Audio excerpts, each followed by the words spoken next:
Contract പേയ്മെൻറ്റിൻ്റെ TDS റേറ്റിനെ കുറിച്ചുള്ളതാണ് ഈ video.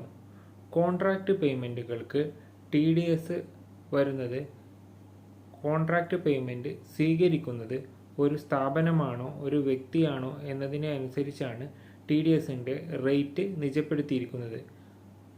Contract payment സ്വീകരിക്കുന്നത് ഒരു വ്യക്തിയാണെങ്കിൽ ആ വ്യക്തിയുടെ പേരിൽ 1% ആണ് TDS കട്ട് ചെയ്യേണ്ടത്. ഇനി കോൺട്രാക്റ്റ് പേയ്മെൻറ്റ് സ്വീകരിക്കുന്നത് ഒരു കമ്പനിയോ അല്ലെ ഒരു പാർട്ട്ണർഷിപ്പ് ഫേമോ അതുപോലുള്ള സ്ഥാപനങ്ങളാണെങ്കിൽ അപ്പോൾ TDS കട്ട് ചെയ്യേണ്ടത് 2% ആണ്. ഇതാണ് രണ്ട് തരത്തിലുള്ള കോൺട്രാക്റ്റ് പേയ്മെൻറ്റുകൾക്കുള്ള TDS റേറ്റിലുള്ള വ്യത്യാസം.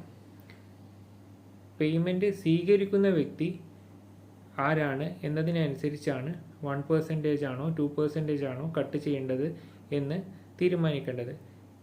പേയ്മെൻറ്റ് സ്വീകരിക്കുന്ന ആൾ ഒരു ഇൻഡിവിജ്വൽ ഒരു വ്യക്തിയാണെങ്കിൽ 1%, പേയ്മെൻറ്റ് സ്വീകരിക്കുന്ന ആൾ ഒരു സ്ഥാപനമോ ഒരു പ്രൊപ്രൈറ്റർഷിപ്പ് സ്ഥാപനമോ അല്ലെങ്കിൽ ഒരു പാർട്ട്ണർഷിപ്പ് സ്ഥാപനമോ പ്രൈവറ്റ് ലിമിറ്റഡ് കമ്പനിയോ മറ്റോ ആണെങ്കിൽ 2% ആണ് TDS കട്ട് ചെയ്ത് അടയ്ക്കേണ്ടത്.